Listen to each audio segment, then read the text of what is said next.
Hello kids, now we will read this chapter 8, Hobbies, Aditi. So we read about the lesson. In this lesson, students discuss various hobbies they have, such as bird watching, collecting stamps and coins, and creating scrapbooks. जैसे यहाँ पर पाठ में बताया गया है, जो विद्यार्थी है सबकी अपनी अपनी आदतें हैं, उनसे पूछा जाता है कि तुम्हारी क्या क्या हॉबीज है। तो एक स्टूडेंट कहता है मुझे बर्ड वॉच करना, पक्षियों को देखना। दूसरा कहता है collecting stamps, and third coins, and fourth creating scrap books. तो सबकी अलग अलग हॉबीज है। They learn that hobbies can be educational, increase general knowledge and provide जो एंड द रिलैक्शंस। तो वो कहते हैं कि जैसे कि सबकी अपनी अपनी आदतें हैं, सबको शारीरिक कोई, किसी को कोई चीज पसंद है, किसी को कुछ चीज पसंद है। सो सभी उनमें क्या करते हैं, जिनकी आदतें होती हैं तो वो एक अपनी तरफ से नया ज्ञान बटोरते रहते हैं और अपने क्या करते हैं और अपने आप अप्लाई करते रहते हैं कुछ नया करने के लिए।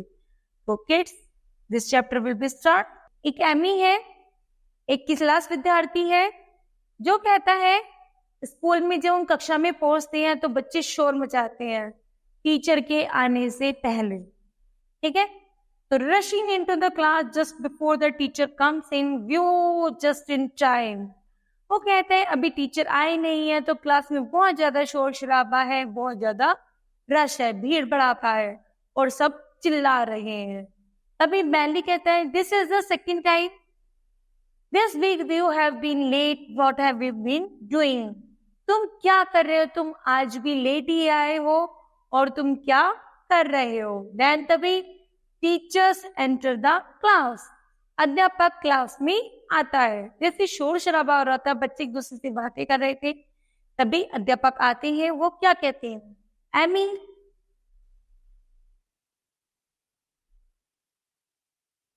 Well done, I could not help it. बहुत अच्छा, आज मैं तुम्हारी कोई हेल्प नहीं करूंगा। I saw a hornbill putting its bill into a hole in a tree. मैंने एक पेड़ में छोटा सा किसका, एक पक्षी का बिल देखा था। And I had to wait and see what was happening. मैं उसको लगातार ये देख रहा था कि वह क्या कर रहा है। एमी कहता है, बैली एमी से कहता है कि तुम रोज की तरह लेट आते हो, तो तुम करते क्या हो जो तुम लेट आते हो? तो एमी कहता है कि मैं डेली की तरह मैंने एक पेड़ देखा, पेड़ में एक बिल देखा, बिल में एक पक्षी था जो अपनी चोंच से बिल बना रहा था। मैं उसको लगातार देखते जा रहा था। टीचर कहती है Bailey and Amy what are you do whispering about? Bailey और एमी तुम दोनों आपस में क्या फुसफुसा रहे हो? बैली कहता है sir we are talking about Amy's hobbies. Sir मैं एमी की आदतों के बारे में जान रहा हूँ। His hobby is watching bird. Sir इसकी जो आदत है ना, हॉबी है, वो पक्षियों को देखने की है, इसलिए वो लेट हो जाता है। मैं इस पक्ष में इससे बातें कर रहा हूँ। तो टीचर कहते हैं यस, हाँ, Amy is a bird watcher. Amy एक पक्षी वॉचर है। This is very good hobby. ये तो बहुत अच्छी आदत है। Turning to the rest of the class. चलो आज क्लास में कुछ नया करते हैं। Do the rest of you also have an special hobbies. चलो ये बताते हैं आज किसकी क्या क्या हॉबीज है, आदतें हैं। तो मौली कहती है उनमें से I have a scrap book. Sir मेरे पास एक स्क्रैप बुक है।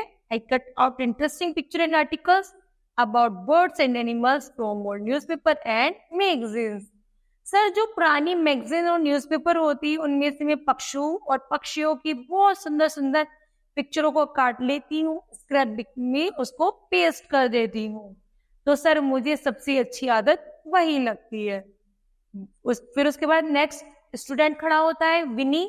विनी कहता है my father collect coins. Sir मेरे पिताजी को ना सिक्के इकट्ठे करने की आदत है। He has hundred of them from almost every country in the world. यहाँ तक कि संसार के प्रत्येक देशों की उनके पास लगभग सबके पास 100 सिक्के हैं। Yesterday कल he showed me some old Indian coins. Sir उन्होंने कल मुझे कुछ भारतीय पुराने सिक्के भी दिखाए थे। They are from an accident kingdom in the Himalaya. ऐसा लग रहा था मानो वो किसी प्राचीन हिमालय के दरबार के सिक्के हो। He also has fun with something written in the strange script. यहाँ तक कि सर उनमें कुछ विचित्र भाषा भी लिखी हुई थी। Father said that it is a Arabic script. Sir मेरे पापा बता रहे थे कि ये जो लिखा हुआ है ना ये अरबी शैली में लिखा हुआ है। There is the even a gold coin with the picture of an English queen on it. Sir किसी सोने के सिक्के, मेरे पापा के पास कुछ ऐसे सिक्के भी है सोने के जिन पर क्वीन रानी की पिक्चरें भी बनी हुई है। विदेशी रानियों की, इंग्लिश में विदेशी रानियों की। डैनी कहता है my elder brother collect stamp. Sir मेरे भाई को मोहर कलेक्ट करने की बहुत अच्छी आदत है। My elder brother also collect stamp when he has duplicates he exchange them with the Dennis brother. वो सर हमेशा मोहरों को इकट्ठा करता रहता है और उनकी कॉपी बनाने की कोशिश करता रहता है। तो डैनी कहता है my brother was very excited last week because he got a rare stamp. Sir मेरे भाई को भी कुछ सप्ताह पहले ऐसे ही जोश लगा था, वो भी पुराने स्टैंपों को मोहरों को इकट्ठा करता था। The writing on it was upside down. Sir उस पे कुछ नीचे की तरफ लिखा भी करता था। And he says defected stamps are valuable. और जो स्टैम्प्स टूट जाती थी उनको एक बहुत अच्छा रूप दे देता था। तो विनी कहते हैं but some hobbies are very expensive. Sir कुछ आदतें हैं ना वो किसी की मूल्यवान होती है, महंगी होती है। Sir I have a rich neighbour. Sir जैसे कि हमारे बराबर में जो पड़ोसी हैं वो बहुत अमीर हैं। Whose hobby is collecting very old and special cars? Sir उनके पास हमेशा पुरानी और विशेष कारें होती हैं। तो सर कहते हैं विंटेज कार। विंटेज मतलब कुछ बहुमूल्य और पुरानी कार। तो वो कहते हैं विंटेज कार भी है क्या उनके पास? तो मोली कहते हैं what are the vintage car? Sir ये विंटेज कार क्या होती है? तो टीचर कहता है they are cars that are build between 1919 और 1930। जो 1919 से 1930 के बीच में जिन कारों को बनाया गया है वही कार हमारी विंटेजेस पुरानी पारंपरिक कार कहलाती है।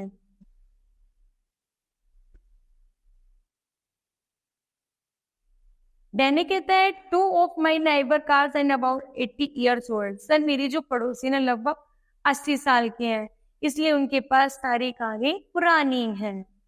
टीचर कहते हैं many old things are valuable. Sir जो पुरानी चीजें होती हैं लगभग वो बहुत मूल्यवान होती है। Some peoples like to collect all decorative articles like vases और प्लेट्स और सिल्वर पीसेस। जो पुराने लोग होते हैं वो क्या करते हैं, कुछ लोग पुरानी चीजों को संभाल कर रखते हैं जो बहुत कीमती होते हैं, जैसे फूल में लगाने का फ्लावर पॉट, सिल्वर की बनी हुई चीजें, है ना। ऐसी बहुत सारी पुरानी चीजों को वो संभाल कर रखते हैं। Other by old paintings for by famous artist. यहाँ तक कि वो कुछ ऐसी चीजें भी खरीदना पसंद करते हैं जो पुराने चित्रकारों द्वारा कोई चित्रकारिता की गई हो, उन पेंटिंगों को खरीदना भी वो बहुत पसंद करते हैं। तो एमी कहती है हैप्पीली खुश होते हुए it is wonderful to have a hobby you really care about. Sir मुझे खुश होते हुए कहती है सर मुझे ऐसी आदतों के बारे में सुनना और उनको देखना बहुत अच्छा लगता है। When I see a new bird, my whole day passes happily. Sir मेरा भी मन करता है कि मैं पास में ही जो हमारे पास छोटी पक्षी हैं उन्हें देखूं और उनके साथ रहना मुझे भी अच्छा लगता है। टीचर कहती है यस हाँ, hobbies also increase your general knowledge. जो तुम्हारी आदतें हैं हमें ऐसी आदतों को अपनाना चाहिए जिससे हमारा ज्ञान बढ़े। When you collect stamps, जैसे तुम इस स्टैम्प को कलेक्ट करती हो you find about the countries they come from. लगभग कोई तुम्हारी जो फादर हैं वो ऐसे सिक्कों को कलेक्ट करते हैं जो भिन्न भिन्न देशों के हैं। इफ यू वॉच वर्ड, तुम क्या हो एक चिड़ियों को देखने वाले चिड़ियों को ये देखते हो कि वो क्या कर रहा है। You learn about their habits. तो इन सभी आदतों से तुम्हें कुछ ना कुछ सीखने के लिए मिल जाएगा।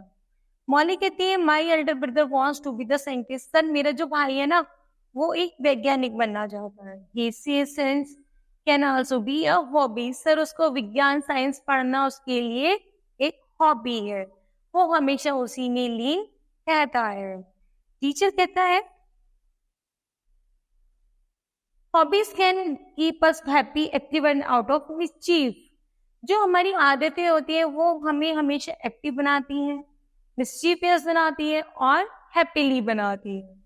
तो एमी कहते हैं thank to my hobby. Sir धन्यवाद हमारी आदतों के बारे में सुनने के लिए। I don't have a dull moment in my life. Sir ये जो हमारी हॉबीज है वो हमारे जीवन का बिल्कुल बेकार भी अंग नहीं है, बल्कि जो हमारी हॉबीज है वो हमें कुछ नया सिखाने वाली है, हमारे जीवन में कुछ नया करने वाली है।